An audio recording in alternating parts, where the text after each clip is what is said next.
Welcome to That's Good Sports. I'm Brandon. I'm having my cramps too, Perna. That's right. I do my best work just like Lamar Jackson after having my morning cramps, which I help pass along with the help of my personal coffee brand. BenchwarmerBrew.com is where you get it. Monday Night Football gave us the most exciting game of the season and the most infamous exit and then return to a game since Paul Pierce left the court in the NBA Finals in a wheelchair to what we would eventually learn was to take a crap. As a new dad, I can confirm I celebrate exactly like Celtics fans did when my daughter has a poop after being a little constipated. This is the sight that the Celtics fans want to see, and hear the ovation as he comes hopping out of the tunnel. Today's episode is about paying tribute to an amazing football game between the Browns and the Ravens and not just celebrating when adults poop. The good news, you're off the hook, Odell Beckham Jr. When football fans hear the word poop, no longer will you be the first player they think of. No. It will be the Lamar Jackson Poop Game. Allegedly. We're avoiding lawsuits here. Yeah, allegedly. That's good sports.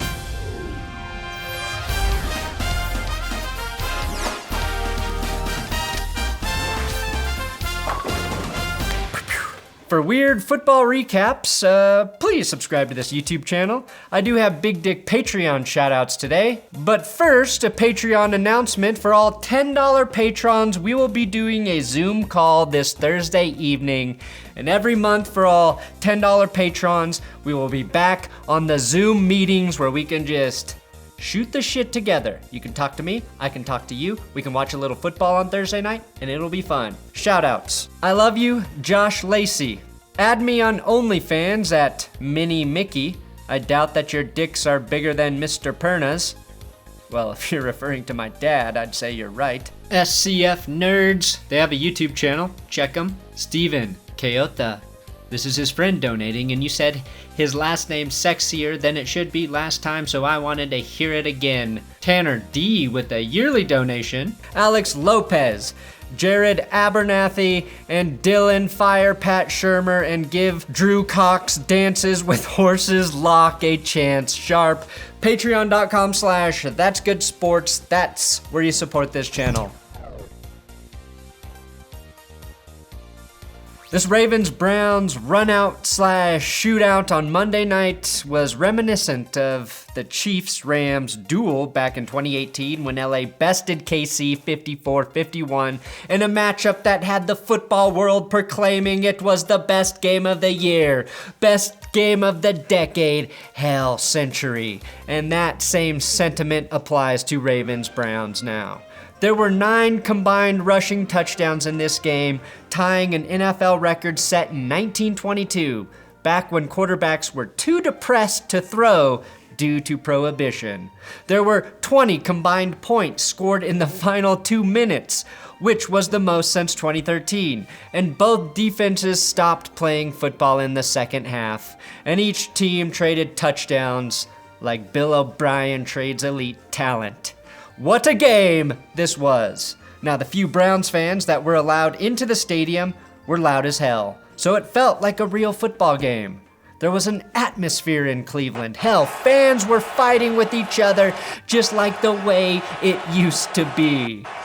And I can't wait until stadiums are packed again, so we can see fans just appreciating the fact that they're there, and then immediately forgetting that they should just be thankful to be at a game and start assaulting each other because they root for different colored uniforms.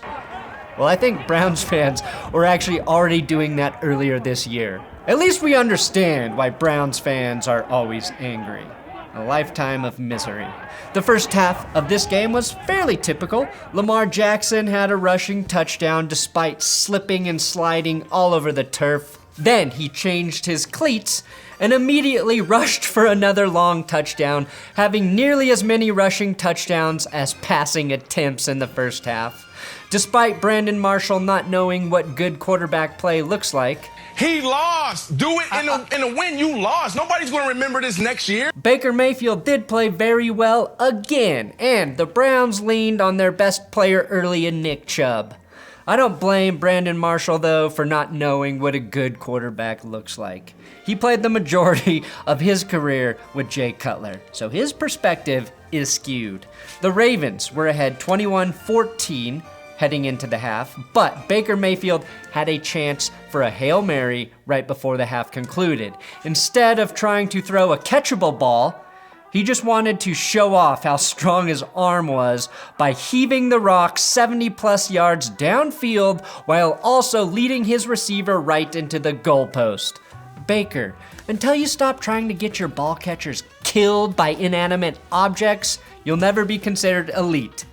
Especially if Brandon Marshall is counting your 343 passing yards from this game. The story is, when is Baker Mayfield going to throw for over 300 yards? In the third quarter, it appeared as if the Ravens might run away with a decisive victory. Lamar Jackson drove the team down the field for an opening third quarter tutty, and even though Kareem Hunt single-handedly willed the Browns back into their end zone, showcasing receiving skills I forgot he possessed, Baker Mayfield made one terrible throw that was picked by the greatest villain of all, Mr. Super Nintendo Chalmers himself, Tyus Bowser.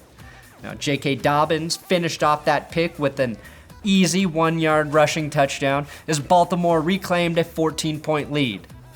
Would have been 15, but the Browns blocked the PAT. Literally, that is the only way you can stop Justin Tucker, other than having Joe Buck as your announcer. 8 different players scored touchdowns in this affair.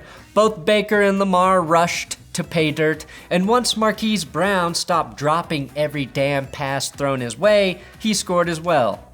Knowing he is the cousin of Antonio Brown, knowing he was bitching about not getting enough targets earlier this year, I'd trade him. You bitch, you catch. And the Ravens need receivers who are willing to be team players, and I'm not sure that's in Brown DNA. Ravens ball catchers must be willing to block more than they are willing to catch balls. Seeing Action Jackson at his best, we were all reminded of how fun he is to watch when he rushes for over 100 yards and picks and chooses his passes. Baker can obviously suffice in a shootout, and it was necessary in this game, but Cleveland should always remember Nick Chubb cannot get the ball enough. Just 2 rushing touchdowns on 17 carries is the bare minimum for Chubb, and maybe an extra 3 to 5 carries keeps Baker from making that one bad throw. With Chubb and Hunt, the Browns shouldn't lose any games. That's how good that duo is. And that's my critique for Cleveland. Just give Chubb the ball more. Okay, the fourth quarter. Here we are. Nobody knew for sure what was going on with Lamar Jackson. And due to one of those horrific Hollywood Brown drops I mentioned earlier, the Browns scored on back-to-back series to turn this game into the thriller we had all come to love. Cleveland took the lead as the Ravens had Trace McSorley in the game. Trace was playing well, while this video of Lamar trotting into the locker room emerged. And it is the way in which he is jogging here that every single one of us recognizes. It is the, I have to shit real bad jog, and I hope it doesn't come out before I get to the toilet. I swear it wasn't even 5 minutes, and we had poop memes popping up on Twitter, and good ones too, like Duty on a Rudy.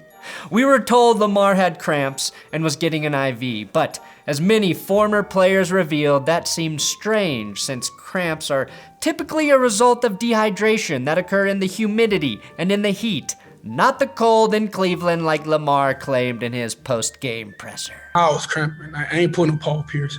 Then shit got interesting. Pun intended, as McSorley vanished without a trace. Pun intended. He too slipped on that field, spraining his knee.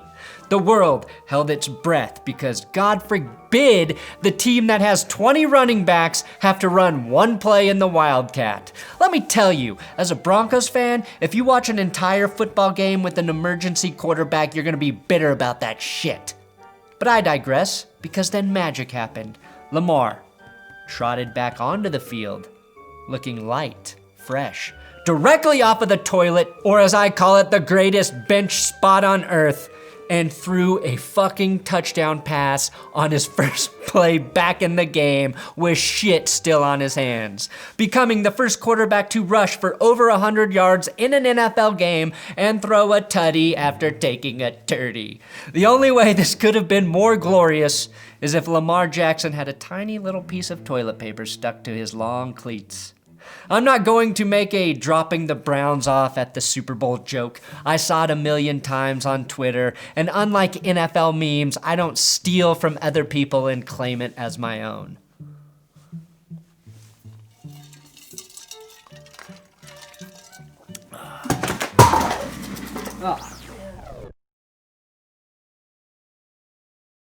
Now the Ravens and Browns played the last part of this game on steroids.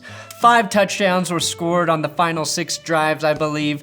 Baker Mayfield actually had to quiet the crowd at one point. Who needs the 12th man when 12 men in Cleveland can simulate a full stadium with their drunken yells stemming from a lifetime of pain? Lamar needed just 1 play to score. The Ravens tacked on the 2-point conversion. Baker Mayfield needed just 47 seconds to tie the game. That's 2 touchdowns in less than a minute, which left way too much time on the clock for the Ravens with the ultimate steroid, Justin Tucker. Tucker is the best kicker I have ever watched. From 55 yards out, with the game on the line, I was absolutely certain Tucker would split the gooch and win the game. Like, if I had to bet Peyton Manning's life on that kick, I would do it in a second. That's rare. You've got to watch a lot of football to know how special of a player Tucker is. If Cody Parkey were out there attempting that kick, all of the fans in the stadium would have been sprinting to the toilet to evacuate their bowels. Now, I loved seeing Lamar Jackson celebrate the game winner with Tucker. Celebrate or try and squeeze the shit out of him? I don't know. This was the first time the Browns and Ravens have met in the second half of the season where both teams have a winning record, which is a very nice way of saying the Browns haven't had a winning record for a long fucking time. This game reminded us of why we love the Ravens, though. They were a fun, gregarious team last year, and they have embraced the Lamar Pooped movement. RG3 retweeting this Lamar pooping meme, Marlon Humphrey posting a poll about whether or not Lamar washed his hands. It was all over the internet.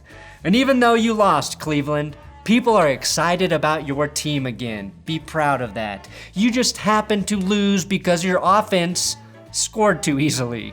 That's a good thing. And if we get a rematch of this in the playoffs, I am all for it. Cleveland, you lost, but you're still ahead of the Ravens in the standings. You are in the playoffs as the 5th seed, and the Ravens aren't even in the playoffs right now. That's crazy. And there was so much love after this game. I see you too, bro. I gotta give you my number too. Hell yeah. You keep changing up on me. I know. Hey, tell your mom I said hello. Hey, that's one of the greatest games in history right there. You guys are awesome. That we all fell in love with football again. But also, seeing Brown next to a giant Brown Jr. That's just wholesome comedy right there. That's me spilling my water around a bunch of wires. Oh yeah, spill that water around a bunch of electronic shit. God damn it. That's a lot of water. Got it under control. Thanks for watching That's Good Sports. Please subscribe here on YouTube. I'm on Twitter, Instagram at Brandon Perna if you want to follow those socials. And more videos available on the screen right now. Click it.